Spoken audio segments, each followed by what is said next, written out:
Hungary की जो parliament है उसने आज के दिन बिल को अप्रूव कर दिया और ये बिल के अप्रूव होने के बाद स्वीडन नेटो का मेंबर बन जाएगा। इससे रास्ता क्लियर हो चुका है स्वीडन के लिए नेटो का मेंबर बनने का। अब उसका जितना भी रोड़ा था वो पूरा क्लियर हो चुका है। अभी जो स्वीडन था उसकी जो नेटो मेंबरशिप थी उसमें केवल हंगरी ही आपत्ति दर्ज करा रहा था। तो इस आपत्ति को दूर हटाने के लिए अमेरिका ने कोशिश की थी और अमेरिका का जो डेलीगेशन था, सीनेट का डेलीगेशन, वो पहुंचा था हंगरी में। इसके अलावा जो स्वीडन के प्राइम मिनिस्टर थे उल्फ क्रिस्टन, वो भी हंगरी के पीएम विक्टर ऑर्बन के साथ उन्होंने बातचीत की थी फ्राइडे के दिन। उसके बाद आज के दिन हंगरी की पार्लियामेंट में वोटिंग हुई और इसको पास करा दिया गया है। तो इसके पास कराने के बाद जो स्वीडन है वो नेटो का मेंबर बन जाएगा। 31 मेंबर ब्लॉक है नेटो और स्वीडन को नेटो मेंबरशिप को रोकने के लिए दो देशों ने आपत्ति दर्ज कराई थी, एक तुर्की और एक हंगरी। तुर्की ने भी कई महीनों तक ब्लॉक करके रखा हुआ था, लेकिन जब अमेरिका ने F-35 तुर्की को दिया, F-35 जो एयरक्राफ्ट है उसको तुर्की को देने के बाद तुर्की ने जो अपनी ब्लॉकेट है उसको हटा दिया था। और हंगरी ने भी ब्लॉकेट तब हटाया जब स्वीडन ने हंगरी को उसको कुछ रियायतें दी। जैसे खबरें आ रही है कि स्वीडन हंगरी को कुछ एरोप्लेन देगा, 4 एरोप्लेन देने की बात हो रही है। तो उसके बाद हंगरी ने भी अपनी आपत्ति हटा दी है। स्वीडन अब नेटो का मेंबर जब बन जाएगा तो इसका असर ये होगा कि रसिया की जो बॉर्डर है, रसिया की बॉर्डर में एक और ऐसा जगह स्थित हो जाएगी जो नेटो के कब्जे में रहेगी। स्वीडन और फिनलैंड दोनों रसिया के पड़ोसी है, तो दोनों का नेटो मेंबर में ज्वाइन होने के बाद अब रसिया से जो नेटो की बॉर्डर लगती है वो काफ़ी विस्तार हो जाएगा उसमें। और इसके अलावा एक ये पश्चिमी देशों के लिए काफ़ी बड़ी जीत के रूप में भी इसको बताया जा रहा है। मीटिंग हुई थी जो फ्राइडे के दिन स्वीडन के प्राइम मिनिस्टर उल्फ क्रिस्टन और हंगरी के पीएम के बीच में, तो उसमें इन दोनों ने एग्री कर लिया था कि जो इनके डिफरेंसेस है उनको ये साइड रख देंगे और दोनों एक दूसरे के सपोर्ट करेंगे एक दूसरे को। और जो अमेरिका है उसने आज के दिन जो हंगरी के पार्लियामेंट में जब इसको स्वीडन की नेटो मेंबरशिप को जब पास करा दिया था तो अमेरिका ने इसका वेलकम किया इस कदम का। और स्वीडन की बात की जाए तो स्वीडन लगभग 200 साल से न्यूट्रल बना हुआ था। जो रसिया था, जिसको पहले सोवियत यूनियन के नाम से भी जाना जाता था, उससे पहले रशियन एम्पायर के नाम से जाना जाता था। तो स्वीडन इस जो भी रसिया में पुराना सिस्टम था उसमें वो उससे न्यूट्रल सिस्टम अपनाता रहा और वो ना तो रसिया के खिलाफ था ना रसिया के सपोर्ट में था। लेकिन जब से रसिया ने इन्वेजन किया यूक्रेन के ऊपर, तब से जो स्वीडन है उसने अपनी न्यूट्रलिटी को छोड़ दिया और वो नेटो के एप्लीकेशन उसने साइन कर लिया था। तो उसके बाद आज उसको हंगरी के पार्लियामेंट में पास होने के बाद अब स्वीडन का रास्ता पूरा क्लियर हो चुका है। कई नेटो और ईयू मेंबर ने आज के दिन वो कंसीडर कर रहे हैं कि यूक्रेन में वो अपनी सेना भेजे। ये कहना है स्लोवाकिया के पीएम रॉबर्ट फिको ने ये आज के दिन बात कही है और उन्होंने कहा है कि ये खबर मिली है कि कई नेटो के देश अपनी सेना को यूक्रेन भेज रहे। उन्होंने ये नहीं कहा कि किस मतलब के लिए भेज रहे, क्या वो लड़ाई के लिए भेज रहे या फिर ट्रेनिंग के पर्पज़ से भेज रहे। ये जो स्लोवाकिया के पीएम है रॉबर्ट फिको, इनको यूक्रेन का कह सकते हैं, इनको ये यूक्रेन के जो मिलिट्री सपोर्ट के विरोध रहे हैं ये। और इनका कहना ये है कि जो स्लोवाकिया उसको यूक्रेन को मिलिट्री सप्लाईज नहीं भेजनी चाहिए। इसके अलावा इनको प्रो पुतिन के रूप में भी इनको देखा जाता है, प्रो रशियन है ये। और जैसे कि इन्होंने जो आज बात की है इसकी इन्होंने कोई डिटेल नहीं बताई है। साथ में जो दूसरे यूरोपियन देश है उनके जो लीडर्स हैं उन्होंने भी अभी तक कमेंट नहीं किया है कि जो स्लोवाकिया के पीएम बात कर रहे हैं वो सही है कि वो मनमाने तरीके से झूठ फैला रहे हैं।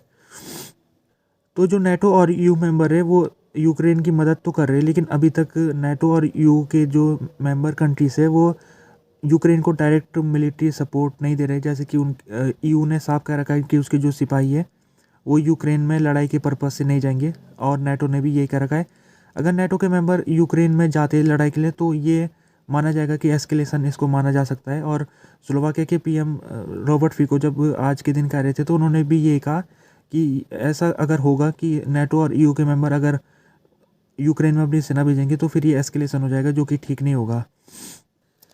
डेनमार्क ने आज के दिन कहा है कि वो इन्वेस्टिगेशन को ड्रॉप कर रहा है, और ये जो इन्वेस्टिगेशन है ये 2022 में जो गैस पाइपलाइन थी नॉर्ड स्ट्रीम पाइपलाइन, उसमें जब ब्लास्ट हो गया था 2022 में, तो उसके बाद ये इन्वेस्टिगेशन चल रही थी डेनमार्क में। और ये ब्लास्ट हुआ था नॉर्ड स्ट्रीम 1 और नॉर्ड स्ट्रीम 2 में। तो ये जो गैस पाइपलाइन थी ये रसिया से गैस पहुंचाती थी जर्मनी तक, और इसमें 2022 के सितंबर महीने में इसमें ब्लास्ट हो गया था।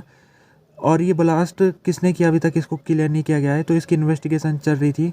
तो डेनमार्क की जो इन्वेस्टिगेशन है आज के दिन उसने ड्रॉप कर दिया इन्वेस्टिगेशन, और उसका कहना ये है कि क्रिमिनल प्रोसिक्यूशन का स्कोप अब इस केस में नहीं है, तो इसलिए ड्रॉप हो रहा है केस। और साथ में डेनमार्क ने अपनी रिपोर्ट भी जारी की है जिसमें उसने कहा है कि ये जो ब्लास्ट है इसका वजह ही हो सकती है कि किसी ने सैबोटेज किया है इसको, इस गैस पाइपलाइन को, यानी किसी ने प्लानिंग के साथ इस पाइपलाइन के अंदर विस्फोट किया है। इससे पहले जो स्वीडन था वो भी इन्वेस्टिगेशन उसकी चल रही थी नॉर्ड स्ट्रीम 1 और 2 में, उसने भी अपनी जो इन्वेस्टिगेशन है उसको ड्रॉप कर दिया था, और जो उसकी फाइंडिंग थी उसको जर्मनी को सौंप दिया था। तो जो नॉर्ड स्ट्रीम 1-2 पाइपलाइन है ये एक विवाद का केंद्र बिंदु रही है लंबे समय से, और रसिया इसको यूज़ करता रहा है गैस भेजने के लिए। जर्मनी को गैस जाती थी इस रास्ते से, और जब से लड़ाई शुरू हुई है तब से जर्मनी ने इस गैस पाइपलाइन को बंद कर दिया था, तो गैस का फ्लो बंद हो गया था। लेकिन सितंबर 2022 में इस पाइपलाइन में कुछ लोगों ने ब्लास्ट कर दिया। ये खबर ये है कि कुछ लोगों ने ब्लास्ट किया, और उस कारण ये ब्लास्ट होने के बाद जो मीथेन गैस है उस पाइपलाइन से बाहर निकलने लग गई। हालांकि कोई इकोनॉमी में ज़्यादा असर नहीं हुआ, क्योंकि पाइपलाइन पहले से जो गैस थी उसका आवाजाही बंद हो रखी थी, तो इस वजह से इकोनॉमी में ज़्यादा असर नहीं पड़ा। लेकिन ये जो पाइपलाइन में विस्फोट हुआ वो किसने किया, और रसिया इसकी जो आरोप है, और रसिया का आरोप ये है कि वो यूक्रेन ने किया इसके ऊपर विस्फोट, और पश्चिमी देशों का कहना है कि रसिया ने इसके ऊपर विस्फोट किया। तो एक दूसरे के ऊपर ये ब्लेम गेम इसके ऊपर चलता रह रहा है। रसिया की जो सेना है उसने आज के दिन यूक्रेन का जो विलेज है लेस्टोचेयना उसमें कैप्चर कर दिया है। ये जो विलेज है ये अदिविका से 5 किलोमीटर नॉर्थ वेस्ट में पड़ता है, और इसके बारे में जानकारी रसिया की डिफेंस मिनिस्ट्री ने दी। और यूक्रेन की मिलिट्री ने भी अपना स्टेटमेंट जारी किया था जिसमें उसने कहा था कि वो इस गांव से रिट्रीट कर रहा है, अपनी सेना को वापस ले रहा है, क्योंकि उसको लगता है कि इस गांव में उसकी सेना को रखना ठीक नहीं होगा, और वो अपनी सेना यहाँ से हटा के एक वेस्ट की तरफ ले जा रहा है ताकि रसिया का बेहतर तरीके से रसिया का सामना किया जा सके। तो कुछ दिन पहले रसिया ने अदिविका के ऊपर भी कब्जा कर लिया था, और रसिया का जो कब्जा हुआ था अदिविका के ऊपर वो 2024 में रसिया की अभी तक की सबसे बड़ी जीत बताई जा रही थी। तो अदिविका के कैप्चर होने के बाद रसिया ने जो अपने हमले हैं उसमें तेज़ी ला दी है, और अब वो उसको जयपुरिया के रास्ते अब वो आगे बढ़ रहा है। तो यूक्रेन के जो प्रेसिडेंट है जेलेंस्की, उन्होंने कल प्रेस कॉन्फ्रेंस की थी जिसमें उन्होंने कहा था कि जो वेस्टर्न देश है वो हमको वेपन टाइम पे नहीं भेज रहे, जिस वजह से हमको अपने जो सैनिक है उनको यहाँ से निकालना पड़ रहा है। उन्होंने कहा अगर हमको वेपन मिलता टाइम पर तो अदिविका को हम रिट्रीट नहीं करते वहाँ से, और हमारी सेना वहाँ पर अभी डटी रहती।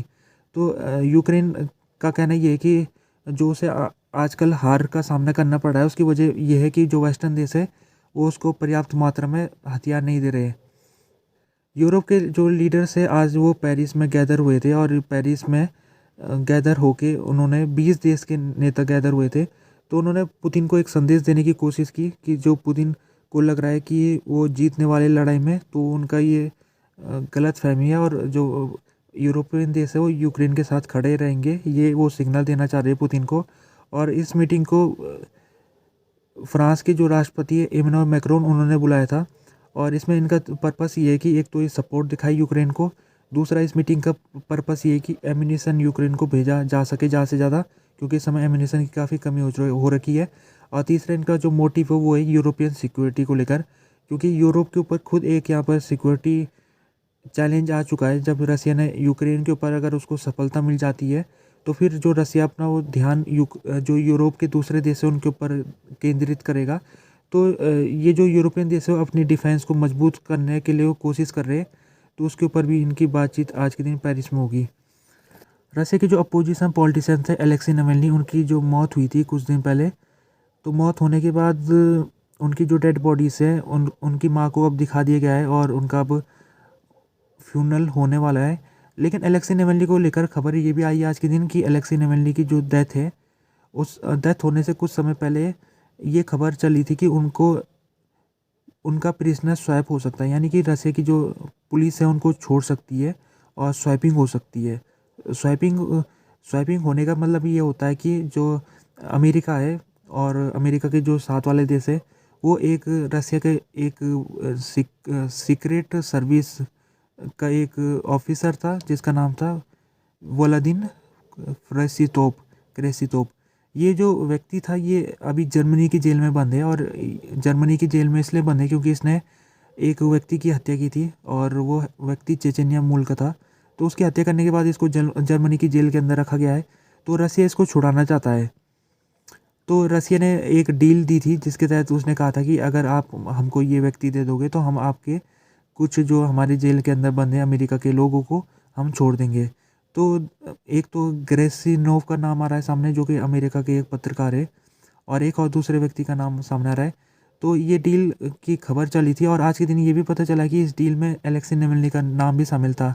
और अमेरिका के साथ वाले देशों ने मांग की थी कि वो व्लादिमीर क्रेस्तिकोव को तभी छोड़ेंगे जब रसिया एलेक्सी नेवल्नी को छोड़ देंगे। तो इसके ऊपर खबर आने के बाद जो एलेक्सी नेवल्नी की एक सहयोगी है मारिया पेरेचोक, उन्होंने आज के दिन ये बयान दिया, और उन्होंने कहा है कि जो प्रिजनर स्वैप था उसमें एलेक्सी नेवल्नी को छोड़ने के ऊपर भी बात थी। तो एलेक्सी नेवल्नी को जब अमेरिका ने डिमांड की कि एलेक्सी नेवल्नी को छोड़ना पड़ेगा रसिया को, तभी जाके ये डील हो सकती है। तो पुतिन लगता है कि इस डील से संतुष्ट नहीं थे, और उन्होंने एलेक्सी नेवल्नी की हत्या कर दी डील होने से पहले ही।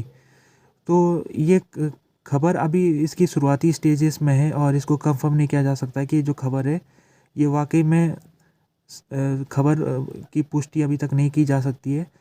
अभी जो वेस्टर्न ऑफिसर है कुछ वो इस बात को मान रहे कि जो डील थी उसमें एलेक्सी नेवल्नी का बात तो थी, लेकिन वो डील अभी शुरुआती स्टेजेस में थी।